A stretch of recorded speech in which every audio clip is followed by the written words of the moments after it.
পরিষ্কার করে বলেন নির্বাচনটা কখন হবে, রোড ম্যাপ দেন, বলছেন মির্জা ফখরুল। ডক্টর ইউনূস অভ্যুত্থানের ঘোষণাপত্র দেননি, আমাদের হাতে বিপ্লবের দলিল নেই, বলছেন ফরহাদ মজহার। জমি লিখে না দেওয়ায় বাবাকে পেটানো ছেলে গ্রেফতার। এবং সর্বশেষ জানাবো, সিলেট থেকে শুরু কার্গো ফ্লাইট, ভারত ট্রান্সশিপমেন্ট বাতিল করলেও বাংলাদেশের রপ্তানিতে প্রভাব পড়বে না। এতক্ষণ শুনছিলেন সংবাদ শিরোনাম, এবারে বিস্তারিত। তবে তার আগে অনুরোধ থাকবে আমাদের চ্যানেলটি সাবস্ক্রাইব করে বেল আইকনটি ক্লিক করুন। পরিষ্কার করে বলেন নির্বাচনটা কখন হবে, রোড ম্যাপ দেন, বলছেন মির্জা ফখরুল। বিএনপির মহাসচিব মির্জা ফখরুল ইসলাম আলমগীর বলেছেন, এদেশের মানুষ তাদের নিজস্ব সরকার দেখতে চায়। বর্তমানে এমপি নেই, সমস্যা হলে কার কাছে যাবেন? স্থানীয় চেয়ারম্যানরা সব সমস্যার সমাধান করতে পারেন না। এজন্য আমরা বারবার করে বলছি, সংস্কারটা হোক, নির্বাচনটা হোক। তিনি বলেন, নির্বাচনটা বাংলাদেশে খুব দরকার। এই কাজগুলো যদি আমরা না করতে পারি তাহলে হবে না। আমরা আশা করব সরকারের শুভবুদ্ধির উদয় হবে। তারা বলছে যে নির্বাচন ডিসেম্বর থেকে জুনের মধ্যে দেওয়ার চেষ্টা করবে। আমরা বলি এভাবে না বলি, পরিষ্কার করে বলেন নির্বাচনটা কখন হবে, রোড ম্যাপ দেন। রোড ম্যাপ দিলেই মানুষ আশ্বস্ত হবে। মির্জা ফখরুল বলেন, আরাকানদের সঙ্গে যোগাযোগের জন্য যে হিউম্যানিটি প্যাসেজ তৈরি করার সিদ্ধান্ত সব দলের মতামতের ভিত্তিতে নেওয়া উচিত ছিল। সরকারের দায়িত্ব ছিল সব রাজনৈতিক দলের সঙ্গে কথা বলা। কারণ আমরা রোহিঙ্গাদের নিয়ে এমনিতে সমস্যা আছি, আমরা কোনো যুদ্ধ চাই না, আমরা গাজায় পরিণত হতে চাই না। মির্জা ফখরুল বলেন, গত 15 বছর আপনাদের সঙ্গে আমরা খুব কম দেখা হয়েছে, কারণ আপনারা সবাই জানেন এই 15 বছর আমাদের শান্তিতে থাকতে দেয়নি। এই এলাকার একজন ভাই, তাকে ইতোমধ্যেই 14 সালে নির্বাচনের সময় প্রায় 9 জনকে হত্যা করা হয়েছিল। বড় খোঁচাবাড়িতে আমাদের এক ভাইয়ের হাত কেটে দেওয়া হয়েছিল। 18 সালে নির্বাচনের সময় আমরা কেউ এলাকায় ঢুকতে পারিনি। তারা আমাদের গাড়িগুলো জ্বালিয়ে দিয়েছে, আমাদের রাস্তায় গাছ ফেলে বন্ধ করে দিয়েছিল, যাতে করে আমরা আপনাদের কাছে আসতে না পারি, নির্বাচন করতে না পারি। ওই নির্বাচনগুলোতে আপনারা ভোট দিতে পারেনি। গত 15 বছরে আপনারা ভোট দিতে পারেনি। নতুন ছেলেরা তো পারেইনি। এই 15 বছরে আমাদের অনেক ক্ষতি হয়ে গেছে। আমাদের দেশের লক্ষ লক্ষ কোটি টাকা তারা বিদেশে পাচার করছে, ব্যাংকগুলো লুট করেছে। তিনি আরো বলেন, রাস্তাগুলো দিয়ে যাতায়াত করা যাচ্ছে না, এগুলোর নাম করে তারা অনেক টাকা নিয়ে চলে গেছে। বিএনপির যদি গন্ধ পেয়েছে কোথাও, তার চাকরি হয়নি, ব্যবসা বাণিজ্য হয়নি, চাকরির জন্য লক্ষ লক্ষ টাকা ঘুষ দিতে হয়েছে। এই অবস্থার প্রেক্ষিতে দেশের যে কাঠামো ছিল, সুন্দর ব্যবস্থা ছিল, সেই ব্যবস্থাটা নষ্ট হয়ে গেছে। পরে এই দেশের মানুষ অস্থির হয়ে জীবন দিয়ে তারা হাসিনাকে তাড়িয়েছে। আপনারা দেখেছেন, মানুষ কোনো কিছুকে ভয় পায়নি ওই দিনগুলোতে, তারা শুধু সামনের দিকে ছুটে গেছে। আপনাদের বিরুদ্ধেও অনেক মামলা হয়েছে, অনেকে জেলেও গেছেন। আপনাদের একমাত্র অপরাধ ছিল আপনারা বিএনপি করেছেন। হাসিনা সরকার আমাদের কাজ করতে দেয়নি। শেখ হাসিনা জোর করে ক্ষমতায় থাকতে চেয়েছিল উল্লেখ করে মির্জা ফখরুল বলেন, আওয়ামী লীগ জোর করে ক্ষমতা ধরে রেখেছিল। ক্ষমতা ধরে রাখার জন্য সরকার যা করা দরকার তা করেছিল। সারা বাংলাদেশকে নিয়ে আমাদের কাজ করতে হয়, সেই কারণে বেশি সময় পাই না আমাদের আপনাদের মাঝে আসার। ঠাকুরগাঁয়ের সাধারণ মানুষ 15 বছর উন্নয়ন থেকে বঞ্চিত হয়েছি। চাকরি, কৃষকের ন্যায্য পাওনা থেকে, শ্রমিক ভাইয়ের পাওনা থেকে বঞ্চিত হয়েছি। আমরা যেটা করতে চাই, আগামীতে যদি আমরা নির্বাচিত হতে পারি, আমরা সবার আগে নতুন কর্মসংস্থানের দিকে গুরুত্ব দেব, চাকরির দিকে গুরুত্ব দেব। আমাদের যুবক তরুণ ছেলেমেয়েরা যে চাকরি পায় না, তারা যেন চাকরি পায়, সেই ব্যবস্থা আমরা সবার আগে করব। আসুন আমরা যাতে করে সবার জন্য, মানুষের জন্য কাজ করতে পারি, সেই কামনা করি। ডক্টর ইউনূসের অভ্যুত্থানের ঘোষণাপত্র দেননি, আমাদের হাতে বিপ্লবের দলিল নেই, বলছেন ফরহাদ মজহার।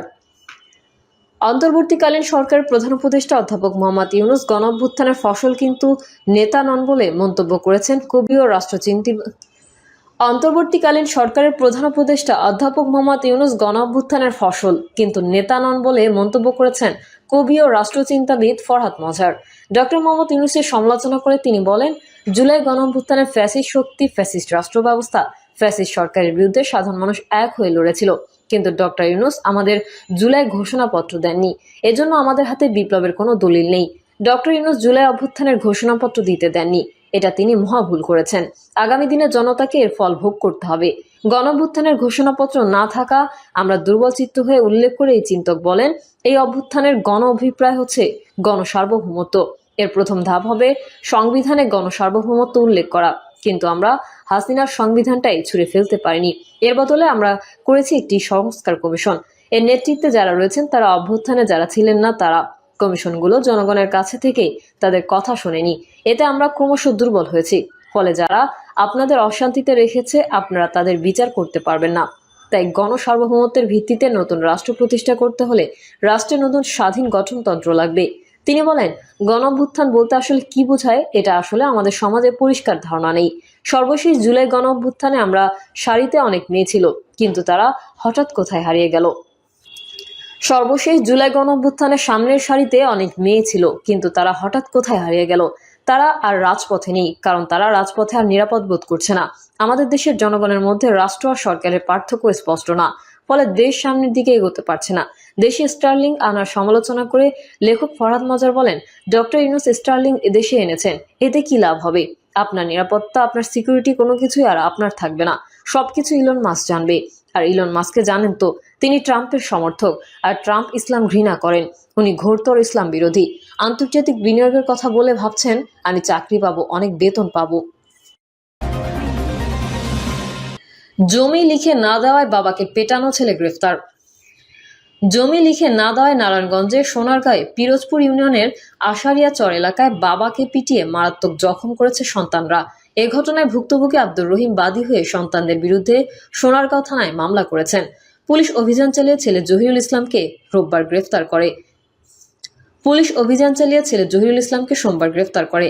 জানা গেছে, রোববার দুপুরে প্রকাশ্যে বাড়ির সামনে রাস্তায় ফেলে আশারিয়ারচর গ্রামের 70 বছর বয়সী বৃদ্ধ আব্দুর রহিমকে লাথি মেরে মাটিতে ফেলে পিটিয়ে মারাত্মকভাবে রক্তাক্ত করে তারই ছেলে জহিরুল ইসলাম, সাইফুল ইসলাম ও মেয়ে হালিমা আক্তার। সোনারগাঁও থানা পুলিশের ভারপ্রাপ্ত কর্মকর্তা মফিজুর রহমান জানান, সন্তানদের জমি লিখে না দেওয়ায় বাবাকে কুপিয়ে জখম করার ছেলে জহিরুল ইসলামকে গ্রেফতার করা হয়েছে। তাকে আদালতের মাধ্যমে জেল হাজতে পাঠানো হয়েছে। সিলেট থেকে শুরু কার্গো ফ্লাইট, ভারত ট্রান্সশিপমেন্ট বাতিল করলেও বাংলাদেশের রপ্তানিতে প্রভাব পড়বে না।